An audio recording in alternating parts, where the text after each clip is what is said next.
I see. A difficult situation. In the absence of an official sovereign, I agree that it is not preservation's place to dictate the future of our nation. However, I also cannot simply take a side and declare my support for your efforts to defeat Calyx.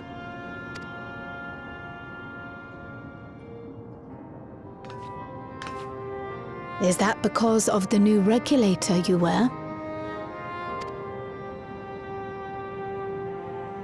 I've yet to register it.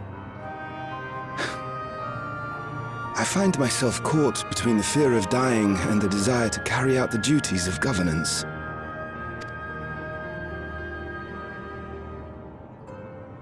My greatest concern is how we shall stem this ever-increasing terror of mortality when becoming endless is no longer an option. And that's to say nothing of the recent slaughter committed by our own soldiers. The fact that such violence was perpetrated for the very purpose of creating endless will, paradoxically, make it more difficult to endorse your chosen course. It may not seem logical, but for those who lost friends and family in the attacks, halting the creation process altogether would render the deaths of their loved ones utterly meaningless. Is it not cruel to rob them of what little solace they could claim, when we have only just learned what it is to mourn? Tell me, how are we meant to overcome such tragedies?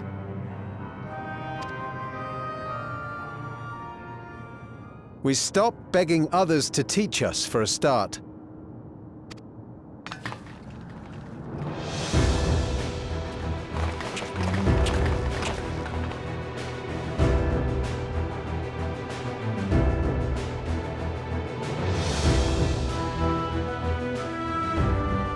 For the longest time, we've been protected by Queen Ff14 and the systems put in place by our forebears. The hardships and responsibilities of life were distant things, and we felt entitled to our comforts, even as we barely noticed those who risked everything to keep us sheltered. But no more. From now on, we need to learn on our own. How to live with the promise of death. How to endure the pain of loss. We may never learn to love such things, but we may learn to survive them. The people beyond the barrier, even the Alexandrians of old, they've all had to live with these fears. There's no reason we can't do it too. What are you all doing here? Malachite called us in, and the Oblivion members briefed us on the current crisis. You don't stand idly by while your house burns down. We came together and thought about how we could help. Long story short, we've decided to join the fight alongside Oblivion.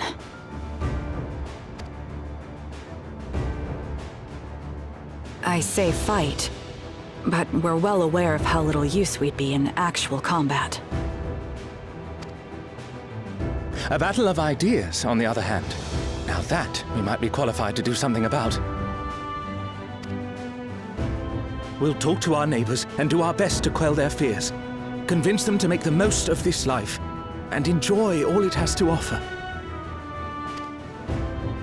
Perhaps that will help to ease your burden.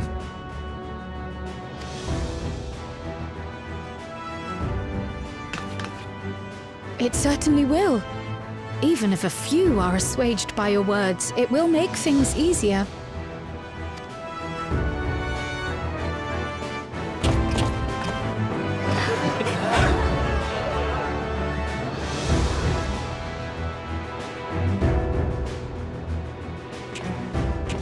Those who have already registered will be difficult to sway, but there are still many who waver. Those are the ones we'll concentrate on.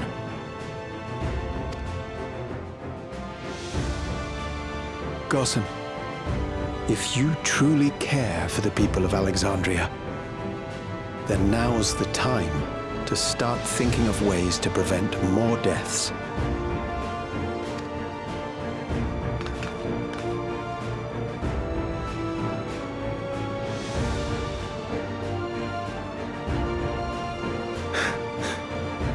Were I to become endless at the expense of my countrymen's lives, I would regret it for the rest of my existence.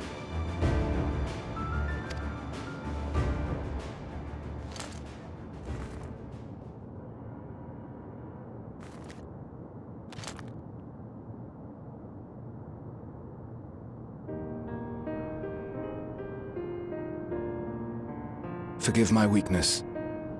When the people have lost their way, it falls to the government to support and guide them.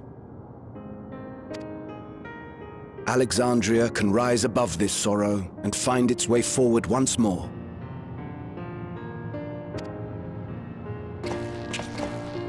Is that not so, Your Majesty? Indeed it is.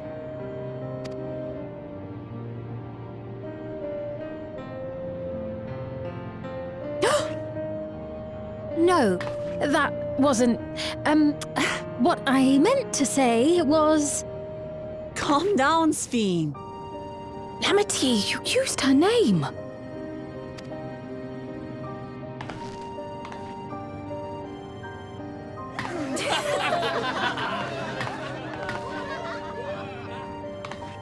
The perfect resemblance to our beloved Queen Sphene has not escaped our notice. Yet we also understand that you are not her. Having to live in secret, unable to share who you really are, that must have been hard on you.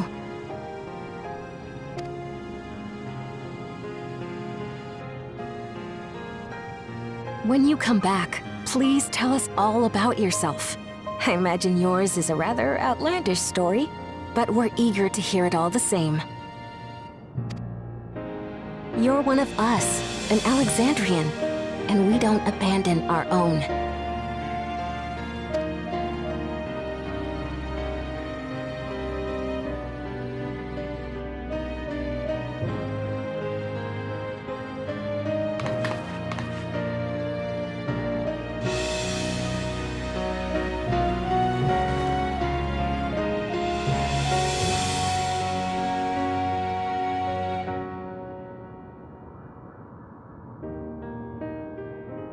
I promise to return. And when I do, I look forward to speaking with you all.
Things seem much the same.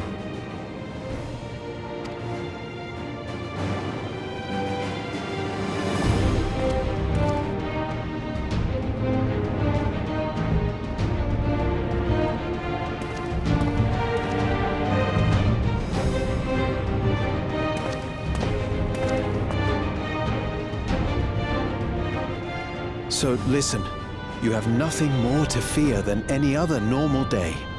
Deep breaths. We'll get through this.